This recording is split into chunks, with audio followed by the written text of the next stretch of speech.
Hi everyone, and today we are going to be filming a sit-down talk video about our experience conscious collecting. And by that I mean being aware of our motives for buying dolls, getting rid of dolls, and what we have learned over the years from, you know, maybe buying things impulsively or getting rid of things impulsively. I think that there is a good balance between being over-analytical to the point of analyzing your collection to the point of it not being fun anymore, to being completely unaware and constantly making the same mistakes over and over again, which also leads to unhappiness. Since we both are kind of on the opposite end of the spectrum with a lot of things, I thought it'd be really good if Colleen were here for this video too. I want to talk about, I guess, the difference between hoarding and collecting. Since I have a really large collection, it's really not uncommon for people to accuse me of being a hoarder, and I don't take personal offense to that. It's not an insult to me because I understand the misconception, but I feel bad for people who feel ashamed about having a lot of dolls because they think it's hoarding. There is a really big difference when you collect versus when you hoard, and case in point, Colleen has always been a little bit of a hoarder, not to the extreme. So she kind of wanted to relate, her experience collecting Harry Potter stuff. Yeah, I mean, when I first started collecting Harry Potter figurines in 2003, it was just a few. And then at some point I started buying everything that had Harry Potter on it, like the stationery, jewelry, and anything that had Harry Potter on it, including the most disgusting, yes, the napkins, the most disgusting thing I found a couple years ago when I was cleaning my room. There was this potion making kit that had expired food ingredients that probably expired back in 2002, and I'm like, why did I buy that? Yeah, I think that my Harry Potter collection really demonstrates well what's become a hoard, because I don't really do anything with the stationery or really take time to look at it. I mean, when I went in my desk drawer the other day, there was things in there that I didn't even know I had. And of all the stationery in the drawer, there's only 3 pieces that I genuinely miss of that huge pile of stationery. The other thing too is how much care you put into it. Her dolls are always clean. She knows where everything is, it's all well kept, it's clean. I have Harry Potter stuff scattered in various hidey holes throughout the house. And my shelves are not dusted. And part of it is that I have stuff stacked into them so much that I no longer enjoy going through and dusting. And she's afraid to dust in there too, so. And it bothers your allergies. Oh, it's terrible. I think that that's the biggest difference is when something becomes a burden and you can't take care of it anymore and it adds stress to your life and it takes away from the enjoyment of the object itself, that's a good sign that it's some kind of hoard. And it's I'm not saying there's anything wrong if people enjoy collecting, say, Barbie coloring books, but that's not for us, so we know when we see those, right, we don't buy stuff like that. Right, and a lot of people ask me if I collect other toys, like action figures or things, and I don't, because in the past when I've bought stuff like that, it hasn't really brought me any enjoyment. I felt like I was just buying it for the sake of collecting, so I didn't. So while I have a few Batman action figures from my childhood, or My Little Ponies that used to live up here from my childhood, I don't really collect, actively buy anything else. Even stuffed animals I rarely buy, just because I'd rather buy a doll, and I do stuff with my dolls all the time. And doing stuff isn't necessarily making your dolls talk to each other. I think it's just enjoying them. I look at my dolls every day on display. I like dusting them and changing their hair elastics and doing different hairstyles and giving them baths and taking pictures with them and changing their outfits. I play with them just in a different way. Whereas when I actually made my dolls talk as a kid, I only played with the same 10. So you could kind of say that it was more of a hoard back then. I think that it's not so much about how much stuff you have, it's about what it brings to you or your life and how it makes you feel and how you're taking care of it. With that being said, I feel a lot of the pressure to have a smaller collection can lead to people pointlessly getting rid of things. And I've been there in the past, and if you've watched a lot of my 90s collection videos for Barbie, there are so many dolls that I mentioned, I had this growing up and then I got rid of it, I gave it away. And part of why I share that kind of negative stigma about it is because I see people all the time do what I used to do as a kid. and like you come up with this like magical number in your head of like the perfect collection. If it's $30, if it's $300, if it's $10, if it's $100, and you get so obsessed on that number that it becomes your only goal. And what ended up happening to me was that because my mom was always like encouraging me to get rid of stuff, which is part of why Colleen kind of became a hoarder, because she didn't like that mom would like throw our stuff out or give it away. Asking. Whereas I wanted to like please my mom, so after she kind of pressured me to get rid of my Fold and Pretty house, I not only got rid of that and my first Barbie pool, but I also got rid of a bunch of dolls. And the silly thing about that was I got rid of some of my favorite dolls, or dolls I had barely even had for more than 2 weeks. Like my jewel girl Teresa, I played with her every day. I changed her outfit every day. She slept with me every night. She was like the center of my life. I got rid of her simply to have less dolls. Same with my dentist Barbie. Same with my glam and groom Christy. I just got rid of dolls to have less, to make my mom happy and to kind of satisfy like this inner part of me that has like a compulsion to get rid of things. Like, but if you buy them back, and I mean ever since that like that fall 2000 where we got rid of a lot of our dolls, or you got rid of a lot of your dolls, we've been buying them back since then. And that was the thing, is immediately after I got rid of those dolls, I went out and sought replacements, and I was like wasting time and money on things that I already had, that I had just gotten rid of for the sake of life. And I realized, like, you know, with what we keep versus what we get rid of, we don't keep things like the combs anymore. Nope. Because that was just taking up needless space. We don't keep things like the plastic collector stands anymore because we don't really like those. Dolls and clothes, we enjoy the dolls and we enjoy the clothes and we enjoy the accessories, so we never have too many. There really is no sense in getting rid of something only to buy it back. There is no sense in getting rid of something simply for the sake of having less. And I used to do this with clothes, with CDs. Like, I have two sides of me, one that likes to emotionally shop, and then one side that like feels like this compulsion to get rid of stuff just to get rid of it, and it's really wasteful. And while there's nothing wrong with pruning a collection if that's like what makes you happy, it didn't make me happy to constantly evaluate like I can't have 2 of this, I can't have 3 of that. It became a stress thing. Whereas took away from our if I felt like if the day came where I felt overwhelmed by having 3,000 plus dolls, I could part with dolls if that would genuinely make me happy. But I don't evaluate it every time now because it wasn't healthy when I was doing that. It became like a fixation. It became like me trying to over control my doll collection, and that's something I struggle with. But on the other end of the spectrum, buying things just to buy things or to fill a void is just as harmful and just as wasteful. When I was 11, that's when I really got into like emotional shopping, you could say. I was always bad with money. Like, I will never sit here and tell you I was ever good at saving money. It's my one true like irresponsible bad habit. I used to be good, but then Dad and Shelly rubbed off on me. Right. Dad used to say money burned a hole in my pocket and in his pocket. Neither of us could save money.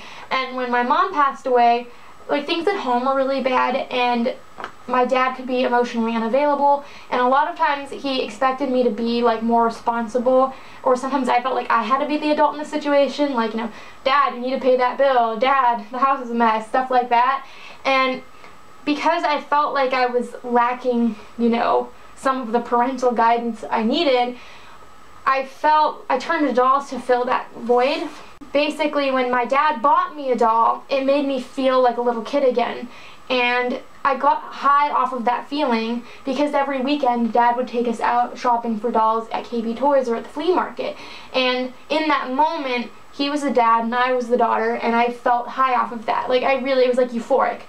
And I just kept chasing that feeling and chasing that feeling, and it got to a point when I was like 13 that my dad would offer to buy me something that I didn't even like, and I would be like, yeah, I'll take it, because I was chasing that feeling.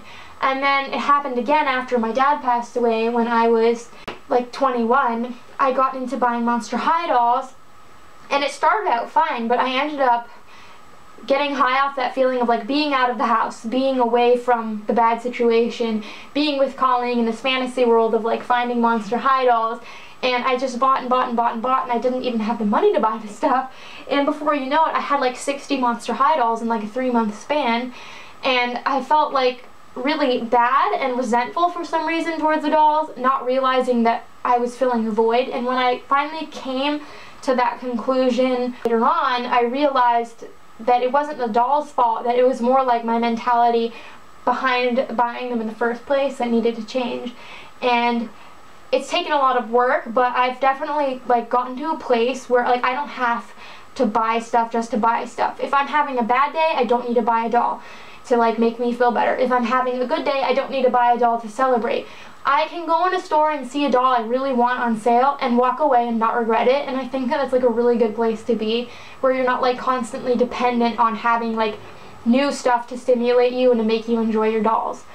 Like, I still go to the flea market. It's not stressful at all. No, I mean, we do still buy stuff. Right, but I don't feel bad if we go home empty-handed. I don't feel like it's a wasted trip if we come home empty-handed. Whereas a lot of times in the past, we've both, like, bought stuff just so we didn't come home empty-handed.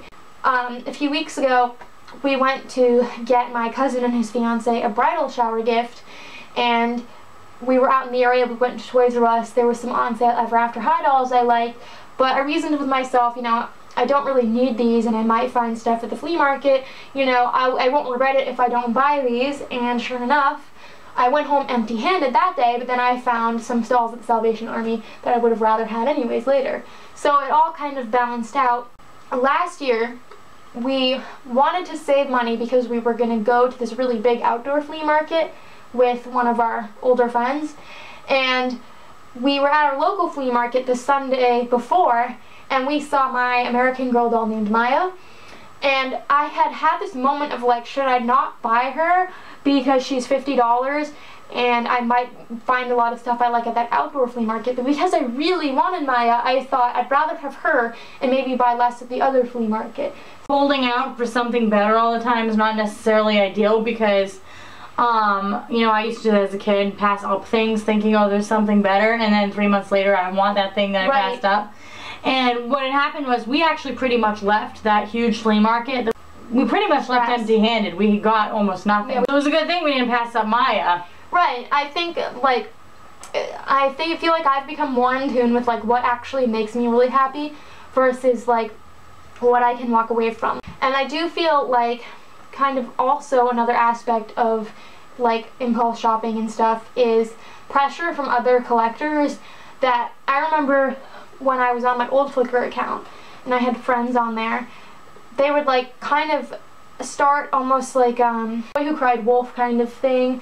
Like on the movie where they'd be like, tsunami, tsunami, only it was like, all of these dolls are gonna run out of the store, you have to go and buy them now. They're all the first edition Ever After High dolls, they're gonna be gone. These Monster High dolls, they're changing them, you have to get them now. Paranoid. It was a paranoid frenzy that people would convince each other that, like, you know, they're making the tall brats tall, so you need to go out and buy all the short brats now. Or the Disney store, they're changing their head molds, you need to go out and get all of the Disney store dolls now. You're not going to get those first edition Ever After High dolls for long. You've got to go out and get them now if you like them, because the re-releases suck. And I feel like people put pressure on each other and start this like frenzy that like, if you don't get it now, you're gonna die. And I bought into that because, you know, I was like dealing with losing my dad, and it was kind of an excuse for me to go out and like buy all the Bratzilla's I wanted because, oh my gosh, they're discontinuing the line, I need them. But the reality of the situation is not getting a doll isn't going to be this massive life regret, nor is it going to kill you. And sometimes waiting makes you appreciate it more in the end. Oh, like when Caroline, perfect example, when Caroline was going to retire, I was kind of sad because we had just gotten back into American Girl the year before, and I always had kind of had a thing for her, but I didn't want to feel pressured to buy her just because she was retiring. And I wanted to buy clothes for my other dolls, and I didn't want to feel pressured to buy Caroline and then a bunch of Caroline stuff that was retiring. I just didn't see the sense in it. So I ended up waiting for a year. I still wanted her. I got her for a great deal. I got one that needed to be fixed up. I have an opening video of her actually. You can see how scary she looked before. Like, I don't regret that. I feel like I made the right choice. And I don't think there would have been anything wrong if I had bought her before she retired. But part of why I don't get in a frenzy about retiring American Girl items is because everything retires all the time. And if I got worked up and emotional about it every time, I'd be constantly stressed out. And I really try not to listen to people who try to like pressure me into buying things just because they're leaving stores. No, and another thing too that I've noticed since we got on YouTube is that And I mean, it doesn't actually affect me because I've learned to tune out that social pressure, but people be like, you should get this kind of doll, you should get that type of doll, I want to see you buy these just to open them on camera. I've had people ask me to buy things just to review. It's just... And we don't even do reviews. Right, it's just silly because, of course, there are people who make their living out of doing toy reviews, but their situation is a lot different. Like, the money they make goes right back into the toys, and not only that, but they get sent free toys, and most of them don't keep all of those toys. Even so, I don't feel like anyone, even if that is a drum, I don't feel like anyone should feel obligated to buy something else just to show other people, just to please other people. Because a lot of the people who do make toy reviews, they get rid of their dolls because they can't keep them all. And, you know, they're not going to do anything else with them after that. Just toys in general. And it sets an unrealistic expectation for, like, viewers because they expect you to have the latest and the greatest.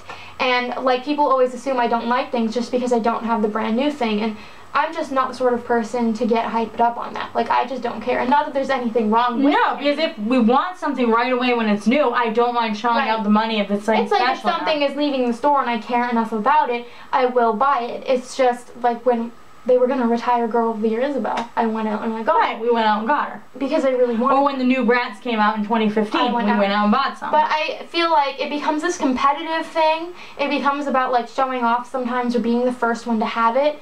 And I don't feel like that's always healthy because at the end of the day, like, it should be something you're doing for you. I mean, unless it's, like, solely your job.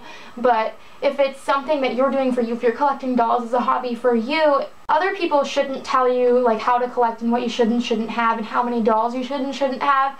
Like, I get that all the time, and I've kind of just learned to tune people out.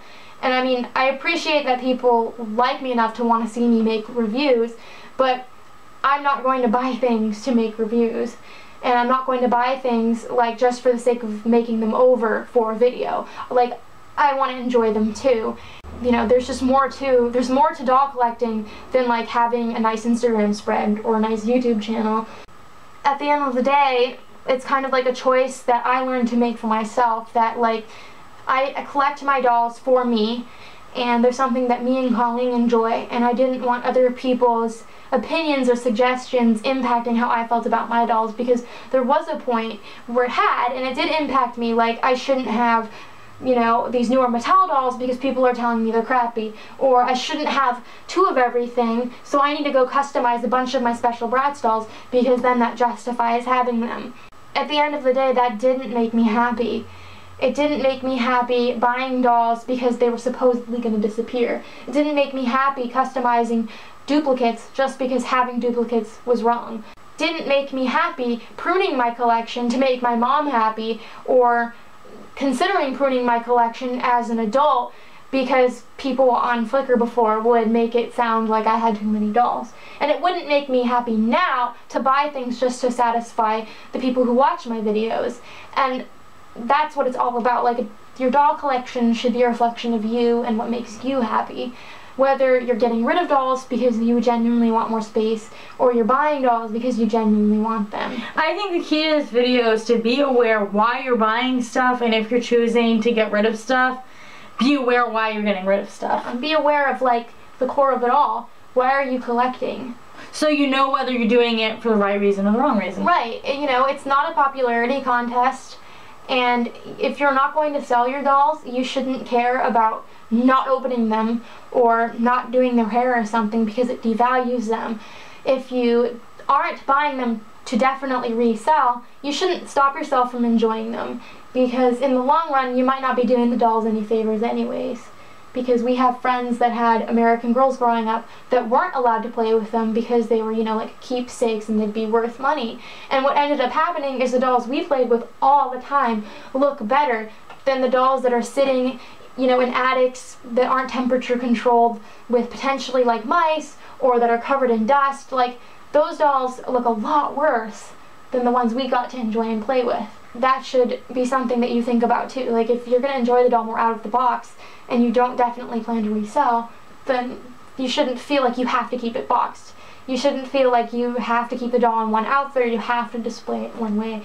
At the end of the day, you have to ask yourself what makes you happy, and that's how I learned to be happy and why my collection is big, because I learned I liked having a lot of dolls.